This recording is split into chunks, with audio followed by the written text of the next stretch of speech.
김씨 아재와 강날 아지매가 신할에서 만났다. 서로 연대하며 살아가는 사람들의 이야기. 신할을 시작합니다.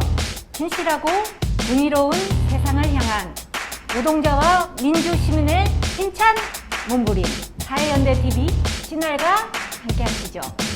신할 파이팅! 안녕하세요.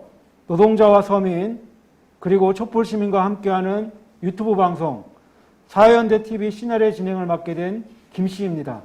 사회연대TV 신할은 시실과 날실이 서로 교차하며 여러 가지 다양한 모양의 직무를 창조하듯이 다양한 우리 사회의 현안 문제들을 해석해보고 그곳에서 또 시청자 여러분과 함께 진실을 찾아 같은 잘못을 되풀이하지 않고 보다 나은 사회를 열어나가고자 합니다.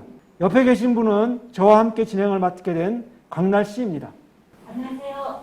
신할의 공동진행자 강날입니다. 신할이라는 이름에 그렇게 좋은 의미가 있었는지 몰랐군요. 시청자 여러분과 함께 오직 진실을 붙잡고 대안을 찾아가는 그런 좋은 유튜브 방송이 될 수 있을 거라고 확신합니다. 그럼 본격적으로 방송을 시작해 보겠습니다. 네, 그러면 첫 번째 가자 민주주의 코너부터 시작하겠습니다. 가자 민주주의는 노동조합, 사회연대 및 복지국가 운동 등과 관련된 주장이나 논쟁을 분석해보고 실제 한국 사회 현장에서 민주주의와 개혁 과제들이 나아가야 할 의미 있는 방향들을 살펴보는 코너입니다. 오늘은 그 첫 번째 시간으로 민주노총 위원장은 왜 임기를 끝까지 채우지 못하는가를 주제로 이야기해보는 시간을 갖도록 하겠습니다. 네, 오늘의 주제를 위하여 특별히 모신 손님이 있습니다. 안녕하세요. 시청자 여러분께 자기소개해 주시겠습니까? 예, 반갑습니다. 사회연대 연구소 소장을 맡고 있는 정용건입니다. 네, 반갑습니다. 예. 네, 바쁘신데 하여튼 나와주셔서 반갑고요. 민주노총 창립일이 1995년 11월이니까 이제 한 26년이 되었습니다. 강날님, 그러면 26년 동안 민주노총 위원장이 모두 몇 명이었는지 혹시 아세요? 글쎄요, 위원장 임기가 3년이니까 9명 정도 되지 않을까요? 땡! 산술적으로는 그런데요. 실제는 12분이나 됩니다. 정 대표님, 예. 그 민주노총은 얼마 전에도 우리 12대 위원장이었던 김명환 위원장이 사퇴를 했습니다. 네, 그렇습니다. 그리고 사퇴를 하고 비상대책위원회가 구성이 됐는데요.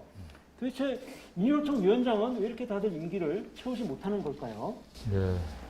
12대 위원장을 맡고 직선 2기의 김명환 집행부는 지난 사회적 대화 과정에서 조합원들에게 찬반을 물어서 노사정 대표자의 합의 안건 최종안이 부결됨에 따라서 임기를 채우지 못하고 사퇴하게 되었습니다. 역사적으로 사실 코로나 팬데믹이 온 상황에서 비대면으로 이루어진 대의원대 걱정들이 많았습니다. 그런데 상당히 많은 대의원들이 참석했습니다만 찬성 대의원이 499명이고 반대 대의원이 805명 정도로 해서 안건이 부결됨에 따라서 이제 사퇴하게 되었고요. 민주노총을 바라보는 다양한 시선들이 있는데 우리 조합원들의 뜻이 정말 대의원들의 결정으로 잘 집행되었는가 관련해서는 우려는 있지만 대의원대는 최고의 의결기구이고 존중될 수밖에 없었던 것 같습니다. 근데 역대로 이렇게 살펴보면은 사실은 민주노총은 투쟁하는 조직으로서 95년 12월 11일 날 출범하게 됩니다. 초대 권영길 위원장부터 해가지고 구속되신 분들이 권영길, 담병호 위원장, 이스경 위원장, 한상균 위원장까지 4분 정도가 실질적으로 형을 살으셨고요.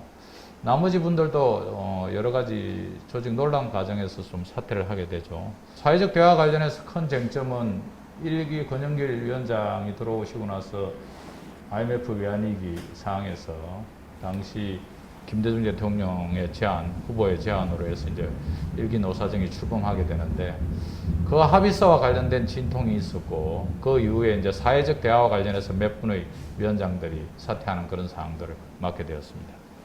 이번 김명환 위원장 집행부 사태처럼 내부의 의견 대립을 가지고 굳이 꼭 사태까지 이어져야 하나요?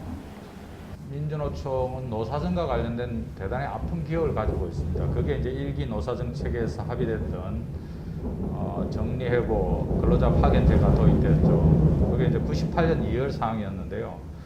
이 합의안을 가지고 민주노총 대의원대가 성대 유림회관에서 열렸습니다. 거기서 최종 부결되고 그 대의원대 과정에서 쇠파이프가 날아들고 폭력이 유발되는 그런 엄청난 상황이고, 사실은 그 당시 그 우려는 이어지는 국회에서 정리해고와 근로자 파견대가 입법되면서 사실은 노동 현장에 긴박한 경영상의 사유로 정리해고가 많아졌습니다. 또 한편으로 우리 노동시장의 가장 큰 문제인 비정규직의 문제도 이 근로자 파견제가 도입되면서 사실은 도래되었기 때문에 큰 상처를 가지고 있습니다.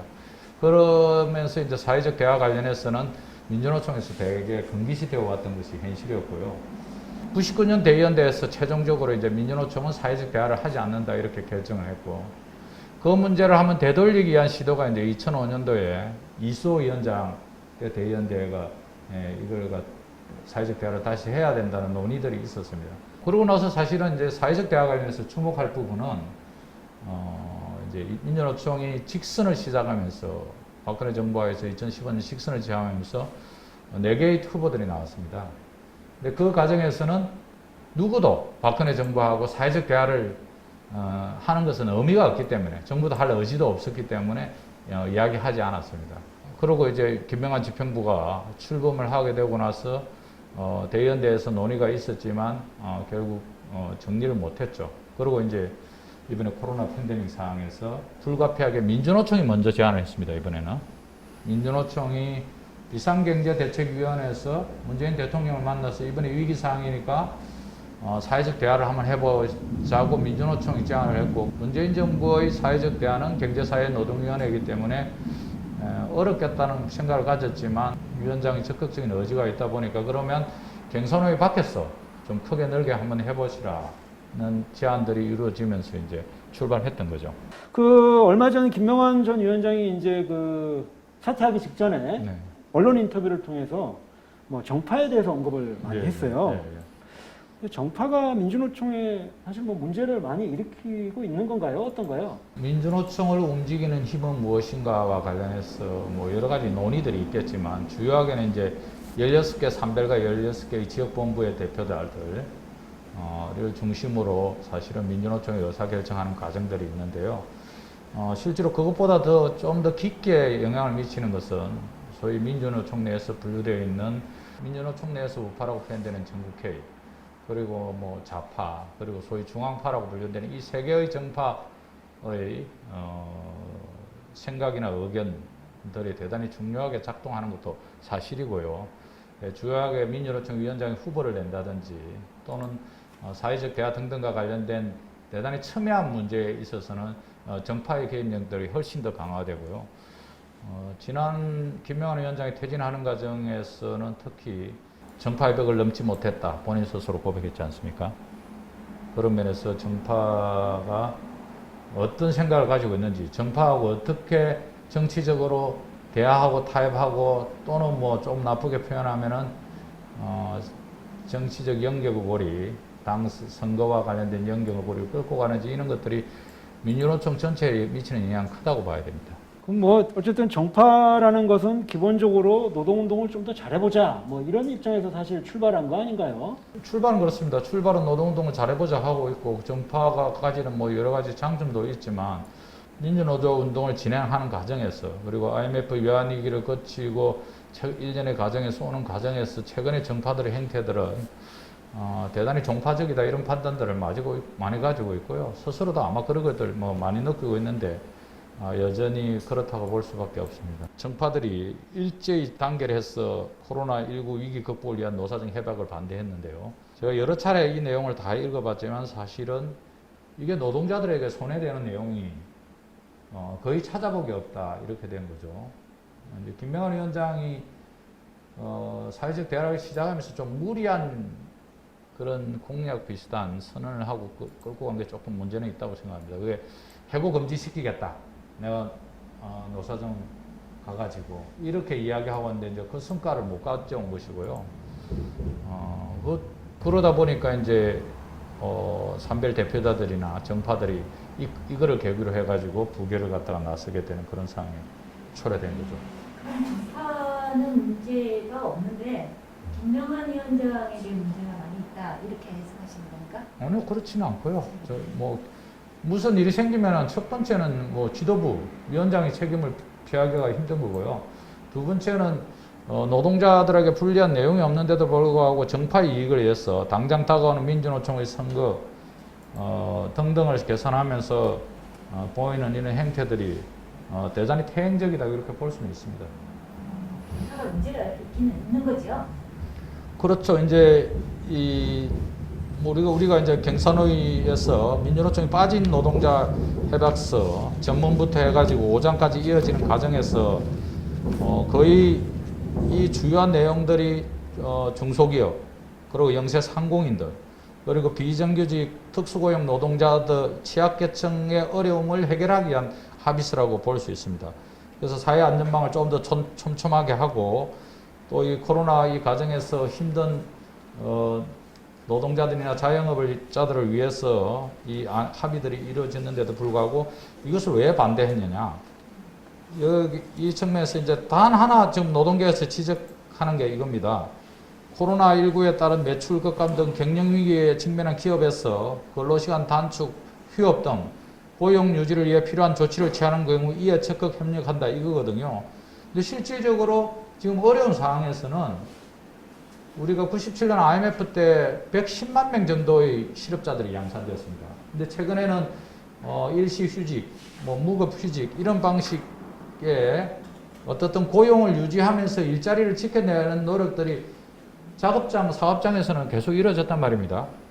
그런데 이런 일들이 현장에서 이루어지는데 이 내용 하나 가지고 왜 우리가 휴업 등 이런 데다 적극 협조해야 되냐 이거 시비를 그런 걸 알고 있는데 지금 예를 들어서 여행업계, 항공업계 그리고 어려운 자영업 시장에서 고용원들은 서로 협력하고 내가 노동시간이 좀 줄더라도 고용만 유지시키고 있으면 그리고 당장 내가 무급휴직, 유급휴직을 받더라 해도 일자리가 계속 유예 극복하거나 할 수 있으면 협력하겠다는 것이 현장의 목소리인데도 불구하고 이런 내용들은 반영되지 않고 민주노총에서 부결된 게 하나 있고요.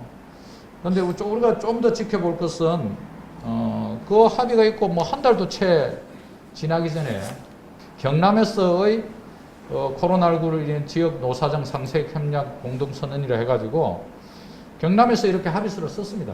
경남에서 이 내용 두 가지를 제가 자세히 답안쓰겠는데 중앙에서 경산호의 합의서에는 구체적으로 정부의 지원, 노사의 역할 이 대단히 구체적인 내용들이 들어있다고 보면은 경남에서 합의서는 그냥 고용 유지를 위해서 서로 노력한다는 상징적인 의미 외에는 없습니다.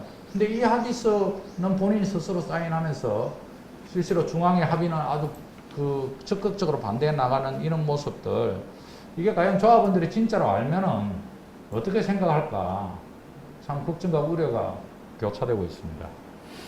위원장님께서 보시기에 이번 선거에서 사회적 대화를 강조하는 후보가 승리할 수 있을 거라고 생각하십니까?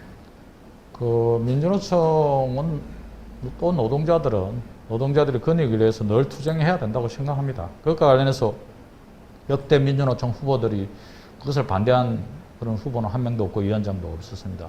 또 단계를 통해서 노동자들의 힘을 강화시키고 그 힘을 기반으로 해서 사회적 대화 그리고 사측과의 교섭을 통해서 권익을 확보해 나가는 과정이죠. 근데 투쟁만 해치고 합의는 안 하는 이런 구조들 대단히 어렵다고 봅니다. 최저임금을 인상시키고 그 과정에서 사회적 연대를 실천하고 산업 내에서의 임금 격차, 대기업 정규직 임금 노동자들과 4차, 5차 밴드의 하층 노동자들의 임금 격차가 4, 5배 나고 있습니다. 이게 우리가 꿈꾸던 산별노조나 이게 꿈꾸던 우리의 미래의 노동자의 모습이 아니지 않습니까? 그래서 지금 현재 단순히 사업장의 대표를 만나서 해결하기를 뛰어넘어서 이제 사회적 대화를 통해서 비정규직 특수고용 노동자들 그리고 우리 한 축에 있는 자영업 영세 중소상인들을 위해서 또 한편으로 지금 현재 일자리를 찾지 못하고 있는 청년 세대들의 일자리를 만들기 위한 이 세 가지 운동을 이제 민주노총 해야 되고 이번 선거 과정에서 그런 어제들이 중심이 돼서 논의되고 그러면 좋은 결정들이 나리라고 생각하고 있습니다. 투쟁에 함께 대화, 즉 교섭이 좀 수반돼야 되는 것이 아닌가, 좀 이런 의미로 좀 말씀하신 것 같고요. 투쟁과 교섭을 병행할 수 있는 민주노총이 됐으면 좋겠다, 이런 것으로 좀 이해를 했습니다. 네, 어쨌든 바쁘신데 이렇게 귀한 시간 내주셔서 좋은 말씀 해주셔서 감사드리고요. 다음에 혹시 기회가 되면 민주노총 선거가 좀 본격화되어질 때 그때 다시 한번 모시고 민주노총 선거에 대해서 좀 더 구체적으로 좀 이야기를 좀 해보는 시간을 좀 가지도록 하겠습니다. 시청자 여러분, 오늘 첫 영상 어떠셨습니까?